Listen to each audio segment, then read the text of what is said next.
বেপরোয়া বাইক চালানোর প্রতিবাদ করায় রাজধানীর উত্তরায় এক দম্পতির ওপর ধারালো অস্ত্র দিয়ে হামলা চালানোর অভিযোগ উঠেছে। এই অভিযোগে দুজনকে আটক করার তথ্য দিয়েছেন উত্তরা পশ্চিম থানার ওসি হাফিজুর রহমান। ওসি বলেন, উত্তরার ৭ নম্বর সেক্টরের ৯ নম্বর রোডে সোমবার রাত ৯টার দিকে বেপরোয়া চালিয়ে যাওয়া একটি মোটরসাইকেল একটি রিকশাকে ধাক্কা দেয়। রিকশা চালক এর প্রতিবাদ জানান। সেখানে আরেকটি মোটরসাইকেলে থাকা দম্পতিও প্রতিবাদ জানান।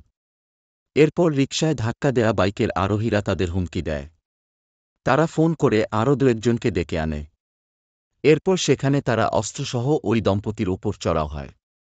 ধারালো অস্ত্র দিয়ে হামলা চালানোর একটি ভিডিও সামাজিক যোগাযোগ মাধ্যমে ছড়িয়ে পড়েছে। উত্তরার মোহাম্মদ আল জাকি নামের এক বাসিন্দা বলেন, হইচই শুনে তিনি নিচে নামেন। গিয়ে দেখেন লোকজন দুই তরুণকে মারধর করছেন। পরে শোনেন তারা সড়কে মাস্তানি করছিল।